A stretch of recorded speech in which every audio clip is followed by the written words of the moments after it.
It is August 8th, 2024, and we are about to leave Phuket for our final destination on this voyage will be Tioman Island in Malaysia. It's about a journey of about 760 nautical miles, a few stops along the way, anchorages, fuel, etc. Hoping to return here in November of this year, and we will be 3 months sail fishing in Tioman. We are now wearing our modern tech, we call these marriage savers, so we don't have to yell at each other, and see how that works. This is the first trip with these, and we will get back to you with part 3 sometime in the future. Thanks for watching. See you later. Vaya con Dios. Hello, and welcome back to part 2 of Sue and Herc's adventure aboard the Frantic Pace and our journey throughout the hemispheres. When we last recorded this, it was 3.5 years ago during COVID, and we are now in August of 2024. We're at the Soho Beach Pool Club, which is just across from where the boat is anchored in Boat Lagoon Marina. When we left off on the last event, we had covered most of our journey up through Costa Rica from from Palm Beach, Florida, all the way to Costa Rica in Central America. We were about to start picking up when we moved our boat to the Eastern Hemisphere, but in that last video, we left out one of the most important events that we experienced when we were in the Western Hemisphere. One of the dream bucket list items for most tournament fishing boats. In 2012, we had the opportunity to fish the Bisbee Black and Blue Marlin Tournament, which is held in Cabo San Lucas, Mexico. This event, certainly back in 2012, was one of the highest monetary purse fishing tournaments for marlin in the world. And I'd heard of it, of course, in our time in the East Coast, and had always dreamed that one day we might actually be able to fish it. But it was a rather outrageously expensive event for us to even consider.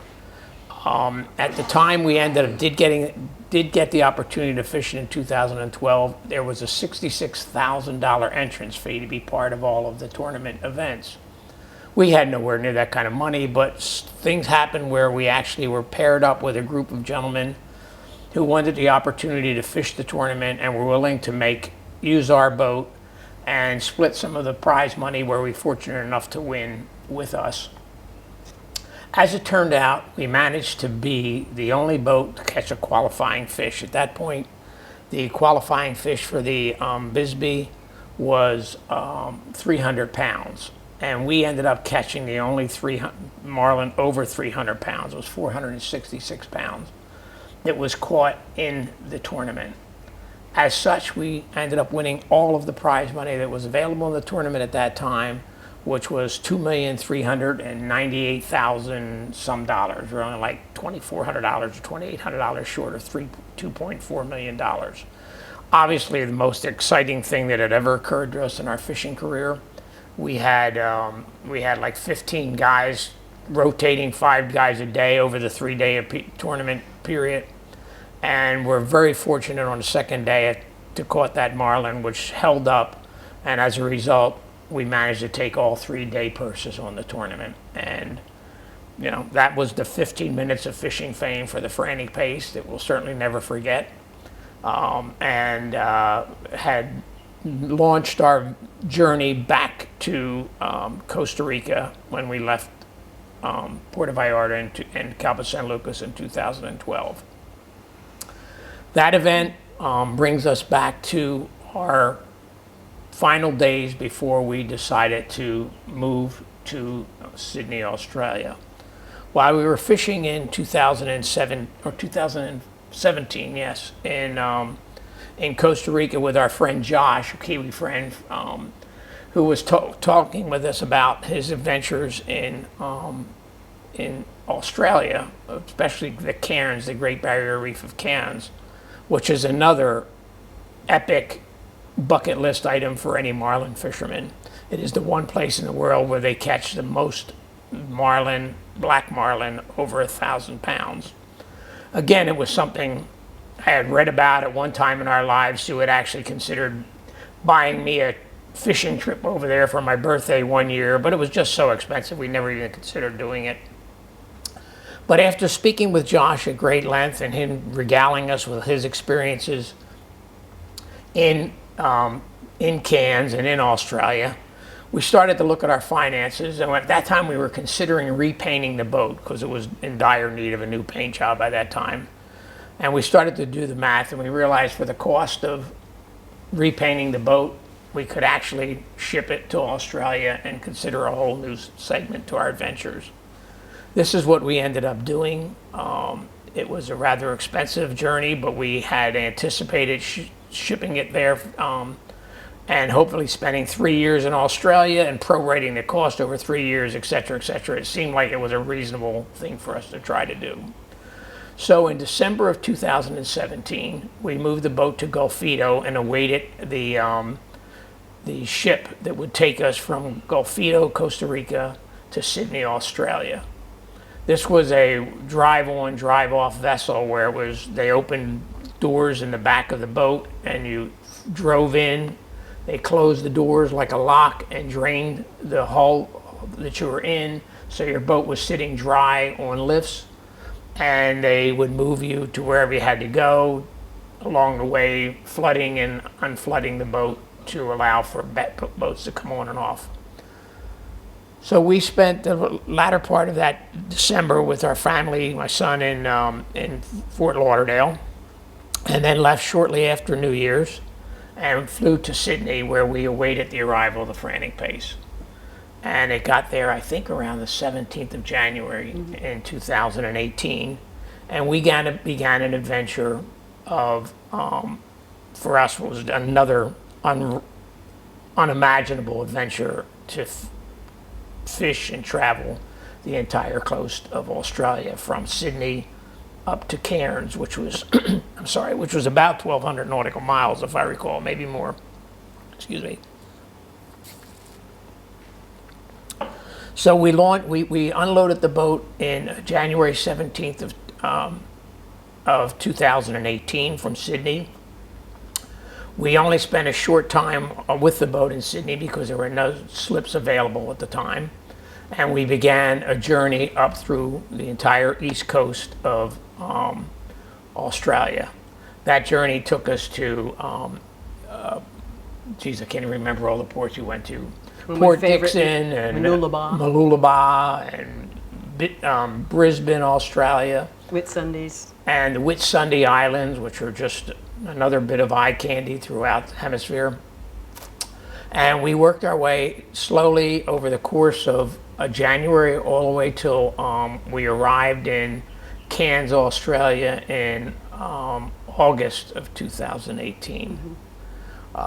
We got there having caught a few fish along the journey, a couple small black marlin, number of sailfish, and we then arrived in Cairns in August of 2018. We spent the next 3 months fishing and exploring the Great Barrier Reef. Our intent at the time was we were under the impression we would spend 3 years in Australia.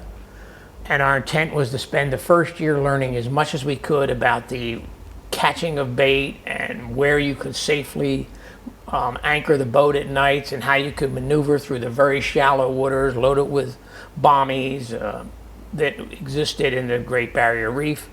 Coral heads, bommies. And that was what our plan was for the first year. And in that process, we managed to catch a couple of nice marlin, nothing in the grander category, which was our dream, of course. But we did catch a couple in the 500-pound category and some smaller fish. Caught a lot of the small the small black marlin that roam that area also. And we spent that time fishing along that Great Barrier Reef, hitting all of the different anchorages, marking them on a chart, so that next year we would really be able to be comfortable in the region and do our best. We had to learn.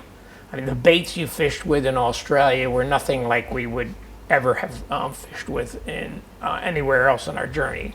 You'd be dragging 15, 20-pound tuna or wahoo as baits rigged up, very heavy tackle. And there was a lot to learn for Sue in the cockpit on how to rig and prepare for it.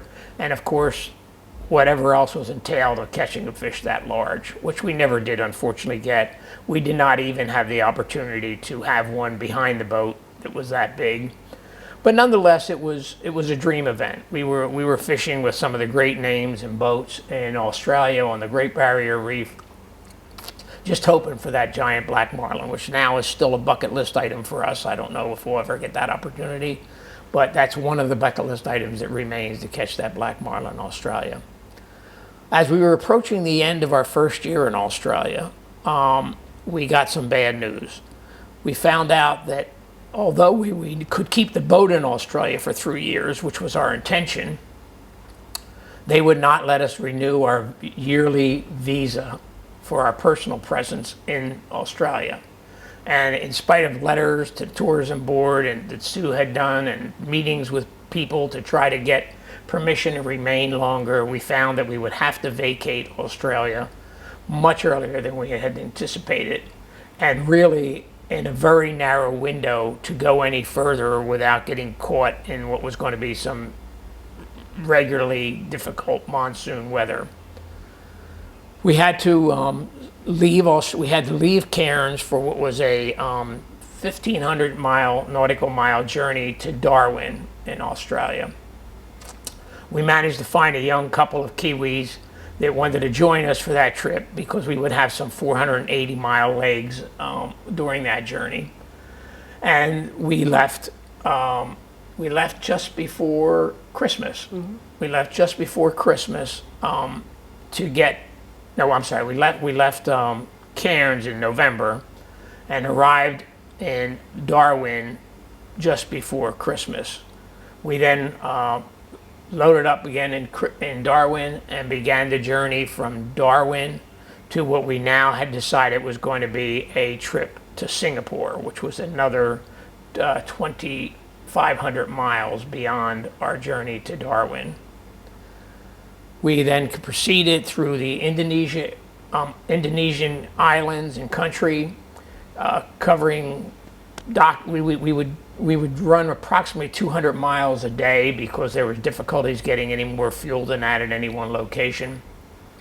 And we worked our way through the islands of Indonesia, eventually ending up in what the hell's the name of it? Komodo Island. Yeah, the Komodo Island, where the Komodo dragons were, which was another exciting experience. And we spent a day there on the Komodo Islands, and then proceeded up to Bali, Indonesia. Spent a week of New Year's we spent in Bali. We spent Christmas in the Komodo Islands. We spent Christmas in the Komodo Islands. We spent New Year's in Bali. And then we began the journey from Bali to our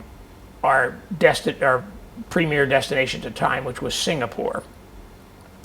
Up till our trip to Bali and a few hundred miles beyond, we had, in spite of the forecast for monsoons coming in, we had what was absolutely glorious weather. I mean, the sea was like a pond the entire time we did that journey. And I kept turning to Sue every day and I said, we are going to have to pay for this at some point. Don't forget about the equator.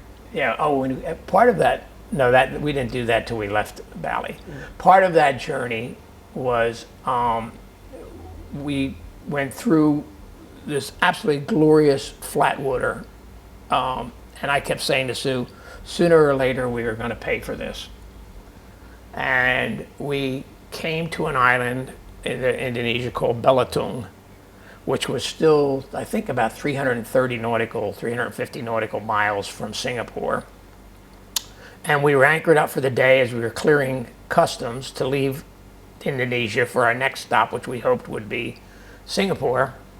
And a heavy storm and wind came in, and it was forecast to remain for 5 or 6 days. And we were sitting in a place where there was no protection to anchor the boat for the entire time that storm was going to be blowing. And we had to make a decision, and we decided that we would punch through and try to get further north where we could find some protection from that wind that was coming out of the north.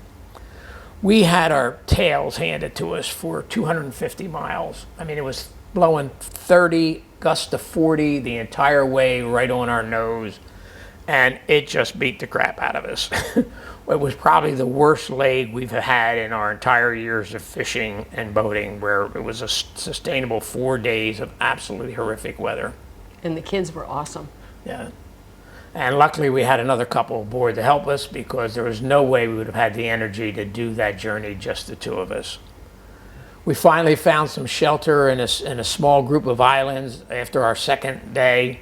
We hung there for a day and then left there, and then had another one of our bucket list events, which was to cross the equator. When we were in Panama, we were only 680 miles when we were in Tropic Star Lodge in Panama to go to the equator down in Ecuador. And we had planned a trip to do that just so we could say we crossed the equator. But things happened where the buddy boat we were going to go with could not do it, and we really weren't comfortable that time to do that ourselves. So that trip was abandoned. But now we crossed the equator. Instead of from the north to the south, we were going south to north. And we crossed the equator between Belitung and Singapore, and checked off another item on the dream event and dream journey of Frantic Pace.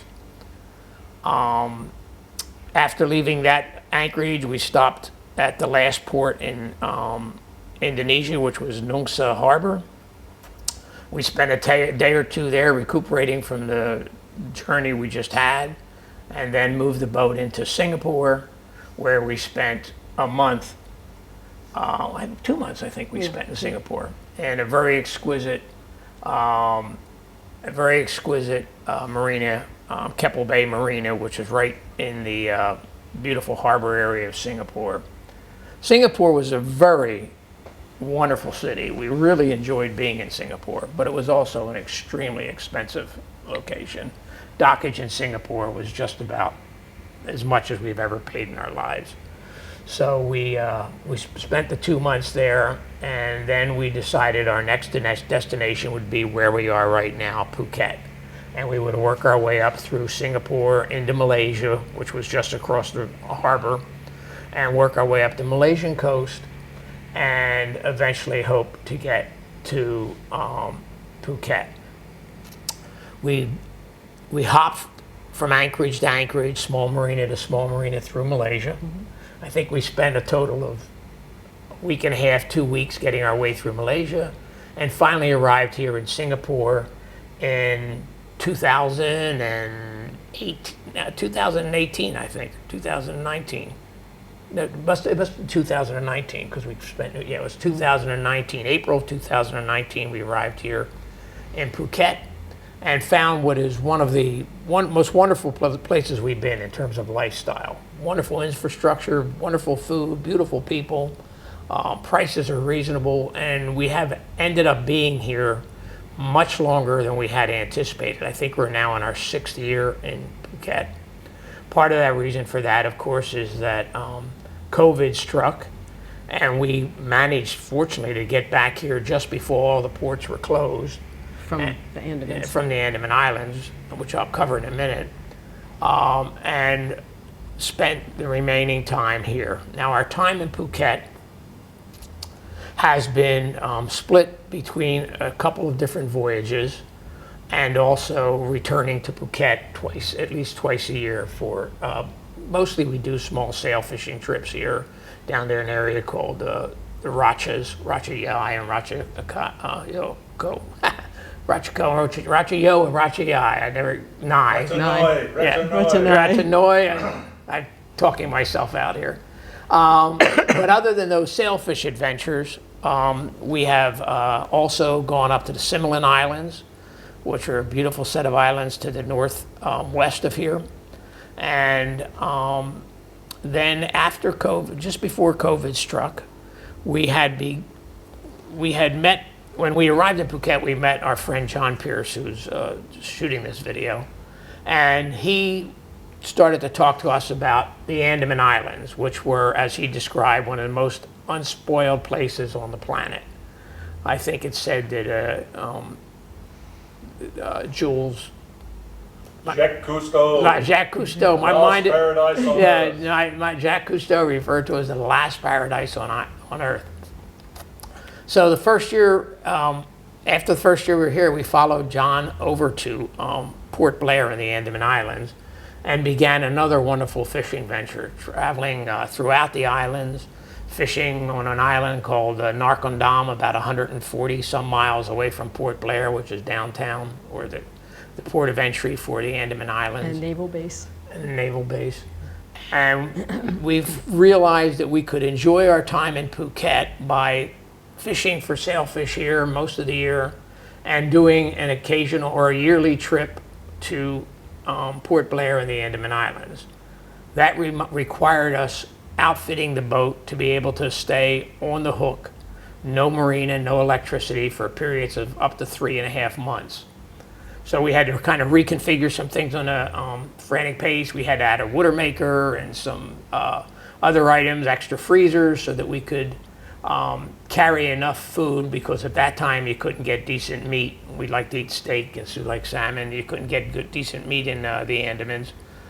They kind of revere their cows there, so you're not going to get too much good beef. And we added some freezers to the boat, and we began approaching our life here in Phuket with the idea of going to the Andamans on a yearly basis. And then shortly after that, the next year back, we found out about Tiaman Island in Malaysia, and we began adding that to our itinerary. In fact, this video is being shot just the beginning of August. We'll be leaving here, I think, on August 10th, which is next week, to go back to Pangkor Marina in Malaysia, and then around the bottom of Singapore and back up to spend another three months fishing in Tiaman Island. So at this point, our life here in Phuket seems to be our final destination, at least at the moment. We never know what will come.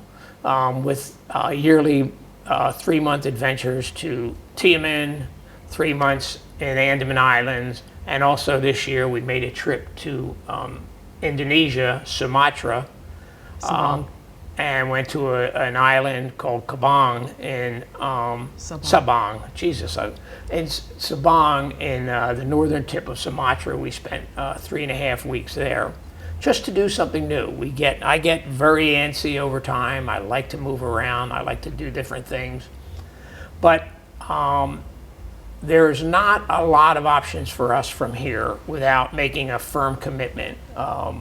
We've talked about possibly going to, good grief, Seychelles Islands off of Africa, which is another long journey. It would require an 1,150-mile open ocean voyage. We've considered going to the Philippines and maybe on to Palau and back to Australia. We've got a few things in the hamper that we might do, but life is pretty comfortable here in Phuket. And I guess we're getting a little older and comfort's starting to count a little more, so we may finish up our experience here in Phuket. Speaking of which, I did the mileage and the distance since our last video. We have now put on 91,000 nautical miles since we launched Frantic Pace and have burned 97,000 gallons of diesel fuel. So even though it's only been, we're still managed to put some miles and time on the boat and still getting a lot of use of it. And we still adore the life. We will be celebrating our 20th anniversary since we left Palm Beach, Florida in February of '05. This February 2nd, will be 20 years Sue and I have been traveling and living on the boat. I think we got enough left in us to make that, and we don't know how much more after that. But we have, as I said many times, we have had the most joyous experiences having done this. Anyone who has hopes of living this kind of life, it is a possibility. You can do it. The modern technology makes it not as anywhere near as overwhelming an adventure or a risk factor as maybe 30 years ago or 25 years ago was to do this. Even 20 years ago. Yeah, even 20 years ago, with the internet and satellite communication. So we have had an adventure. We've talked about this video. People have often said I should write a book. I'm a little bit on the lazy side for that, but I've come up with a title for both possibly this video and maybe the book if I ever write it, and I like to call it "Crewless and Clueless: The Journey on the Frantic Pace," because we started this boat crewless, just the two of us, and at the beginning we were pretty clueless about what we were doing. We had never traveled anywhere further than the Bahamas, had never experienced what it meant to move in and out of so many different cultures and cover so much water that was entirely new and for us uncharted. But we have managed. We have more than managed. We have hit many, many of our lifetime fishing goals. As I've said in the past, the Panama Islands, Venezuela, the Bisbee, the Madam and the Hooker, marriage. I'll keep my marriage in there. It's been a life. And we've made a lot of friends along the way, too. Yeah, and that's the other part of this journey. The people you meet along the way, boaters are very friendly. I mean, they love when a new boat pulls into a harbor. They can share new stories, and you make friends for life. And with the internet, of course, and Facebook, that's very easy to do. And we have just amassed a lot of people over the years who we consider very close friends, who have followed our journeys and keep in touch with us. And that has been an added pleasure of having done this. And some of them have even visited and fished. Yeah, we've had friends visit us from different parts of the world. We hope more shall. So that is it. Thank you for watching. I hope you found it enjoyable, and maybe we'll have more to report years down the road. Goodbye.